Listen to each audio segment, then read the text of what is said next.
If I'm a candidate for district attorney and I run for district attorney saying, if you elect me, people, I'm going to prosecute Joe Blow, a well-known political figure. Is that lawfare? It is. That's inappropriate. That undermines the integrity of the criminal justice system, doesn't it? Absolutely. That suggests that justice isn't blind, doesn't it? It sure does. This may look like a routine confirmation hearing, but it's actually a stress test of whether justice can survive in a political era that rewards outrage over restraint. What's really being tested here is not one nominee's resume, but whether the rule of law can stay independent when political power is constantly trying to bend it. This raises broader questions about how prosecutors, judges, and lawmakers are supposed to protect fairness when every decision is treated like a political weapon. In this video, we'll break down how this exchange reveals the fragile line between lawful authority and political pressure.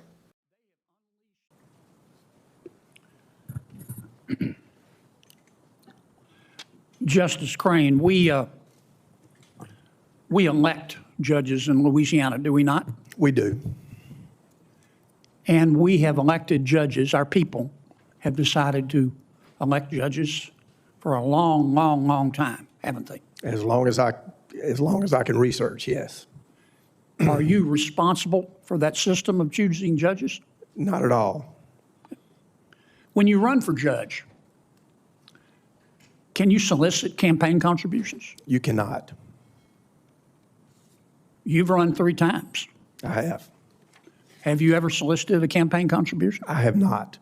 You have to go through a committee, do you not? That's correct. Okay. Now, one of my colleagues, not Senator Welch,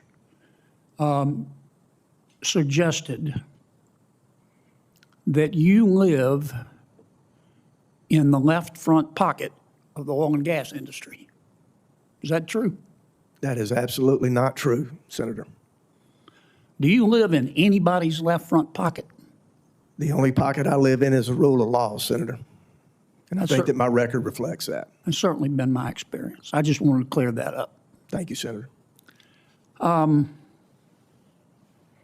Duva, you've heard the expression lawfare, have you not? Yes, sir. What does that mean to you? Well, I think lawfare gets to the alleged weaponization of the Justice Department and What does that mean? Well, it's a term that's been used quite a bit. I think it means that the Justice Department becomes the tool of a sitting president or the Congress or whoever to do its bidding and that only, and not follow the law, not follow the facts as applied to the law. What we will do is not do that. We will do the converse of that. Why is that dangerous? Because it leads to bias, it leads to improper prosecution, it leads to messes in courtrooms. There's a reason there's a justice manual. There's a reason that there is Rule 6E. I don't want to talk about the manual. I want to talk about just basic human decency and common sense. It also erodes the faith of the justice system and our citizens. Okay. That is dangerous because it is based on those citizens where the end result, the citizens become jurors. And we need jurors to have confidence in the Justice Department and the prosecutions that it brings and to fairly evaluate cases. Let me put it this way. Our judicial branch doesn't have an army, does it? It does not. Okay. Our judicial branch at the federal and the state level depends on its legitimacy for enforcement. I mean, people have to believe that justice, even though they may disagree with the result, people have to believe in the integrity of the system, do they not? They do, because as I mentioned with jurors, if they don't and they're selected on a jury, they're not going to follow the judge's instructions to evaluate the cases based on the facts in the law. So it depends on the citizens to help us with the end result. And if that's eroded on the front end, it's eroded on the back end. All right. If I'm a candidate for district attorney and I run for district attorney saying, if you elect me, people, I'm going to prosecute Joe Blow, a well-known political figure. Is that lawfare? It is. That's inappropriate. That undermines the integrity of the criminal justice system, doesn't it? Absolutely. That suggests that justice isn't blind, doesn't it? It sure does. Now, look, nobody's blameless here. I remember when this nonsense started under President Biden. And I remember thinking, they have unleashed spirits they cannot control. This has got to stop. Now, I'm a United States Senator. I'm also on the Appropriations Committee. I have influence over your budget, don't I? You do, sir. And let's suppose I tweet out, I'm really mad at Joe Blow, and I think the Justice Department ought to prosecute him. Do I have the right to do that under the First Amendment? I'm not asking you whether it's wise. I'm asking you whether I have a right. You do. You can tweet as long as it's nonviolent. You can tweet whatever thought you want. You have the right to ignore me, don't you? Absolutely. All right, let me ask you about being a prosecutor. I've never been a prosecutor. As a prosecutor, you have a moral obligation to yourself and to the criminal justice system not to bring a criminal prosecution unless you think the defendant is guilty. Is that accurate? Yes, in the Justice Manual, you have to have the I don't care reasonable about the manual. probability I'm of talking conviction. about common human decency. Is that correct? Yes, you have to know you have it, Is that a principle that you agree with? 100%. Okay. And you not only have to believe that the defendant is guilty, you have to believe that you can prove it beyond a reasonable doubt, do you not? You do. You have to have the facts. Without the facts, you have nothing. Okay. Is that a principle that you possess? I do, and that's how I've operated for 18 years. Okay. And you also have to believe, do you not, that the prosecution is in the public interest? Is that correct? You do. Okay.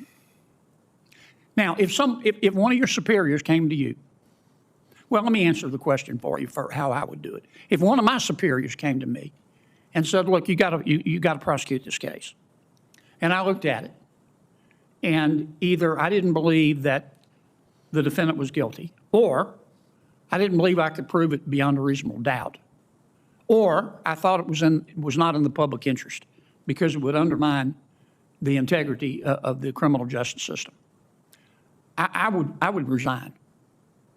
You would, decline the matter. Sir? You would decline the matter for sure. Right. And if they told me, if my superior said, look, Kennedy, you know, what planet did you just parachute in from? You don't have a choice. I'm your boss. I'm telling you to do it. I would resign. How about you? I have no problem doing that. I would first just say, we're not doing this case, and here's all the reasons, and the discussion could go from there. Okay. And if you were told to do it or quit, what would you do? I'd quit. Okay.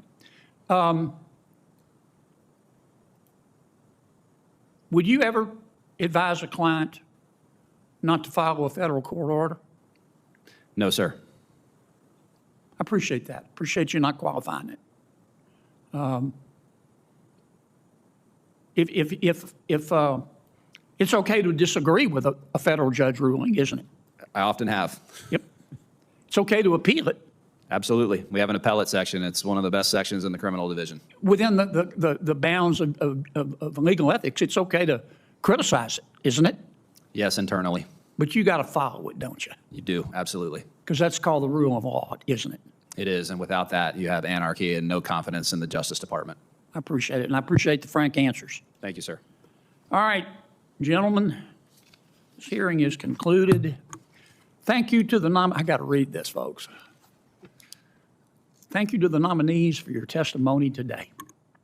Written questions for the record may be submitted until October the 29th at 5:00 p.m. Justice Crane, how many times has Judge Crane, your dad, texted you during this hearing? Quite a number, text and phone calls. I served with Justice Crane's father, just one of the best judges I've ever seen. Thank you for your patience today, and thanks for everybody. Thanks to all the audience members for sitting through this. This hearing is adjourned. In the final moments of this hearing, as Senator John Kennedy leaned forward and asked a simple, piercing question, "Do you live in anybody's left front pocket?" the room seemed to pause. It wasn't just a line, it was a challenge, a demand for clarity in a world that has grown deeply skeptical of power. Justice Crane's reply, calm and measured, carried the weight of that moment, that the only pocket he belonged to was the rule of law itself. That exchange, brief as it was, revealed far more than any long speech ever could. It was a window into the central struggle now facing the American system of justice. a struggle between political pressure and professional conscience, between loyalty to power and loyalty to principle. Because what unfolded in those minutes was not merely a confirmation hearing, it was a confrontation with a question that haunts every courtroom, every agency, every institution entrusted with authority. Who do you serve when it matters most? Senator Kennedy pressed again and again, not with hostility, but with relentless clarity. He forced witnesses to look past legal manuals and policy memos and confront something older and more fragile: public trust. When Mr. Duva spoke about lawfare, about the danger of turning the Justice Department into a tool of whoever holds office, he wasn't describing an abstract theory. He was describing a fracture that has been widening for years. A fracture that, if left unchecked, can hollow out the foundation of justice itself. The exchange laid bare a truth that many in Washington are reluctant to say out loud. Courts do not have armies. Prosecutors do not command battalions. Their power comes from something far more delicate: the belief of ordinary citizens that the system is fair, that outcomes are driven by evidence rather than vengeance, and that the law applies evenly no matter how famous or powerful someone may be. When that belief erodes, nothing else can replace it. Jurors stop trusting what they hear. Communities begin to doubt what they see. And the machinery of justice, though still moving, loses its moral force.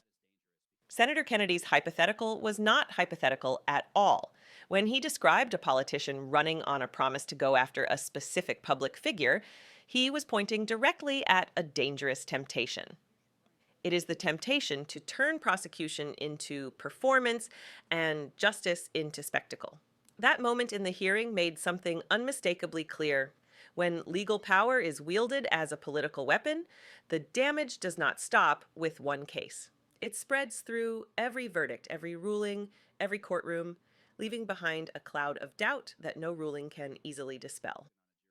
And yet, what made this exchange resonate was not cynicism, but resolve. When asked what he would do if ordered to bring a case he did not believe in, Mr. Duva's answer was simple and uncompromising. He would refuse. He would walk away. That willingness to sacrifice position for principle is the quiet backbone of any legitimate justice system. It is easy to speak about independence when no one is testing it. It is much harder when careers, reputations, and livelihoods are on the line.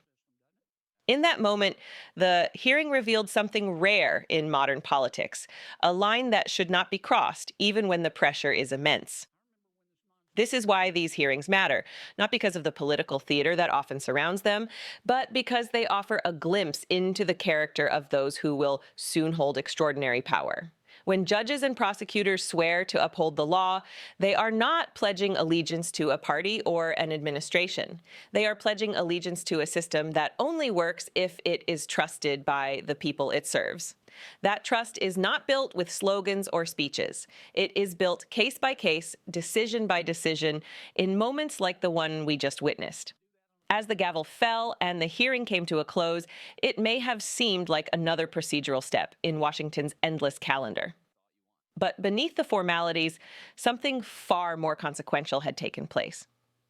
The conversation had returned to first principles.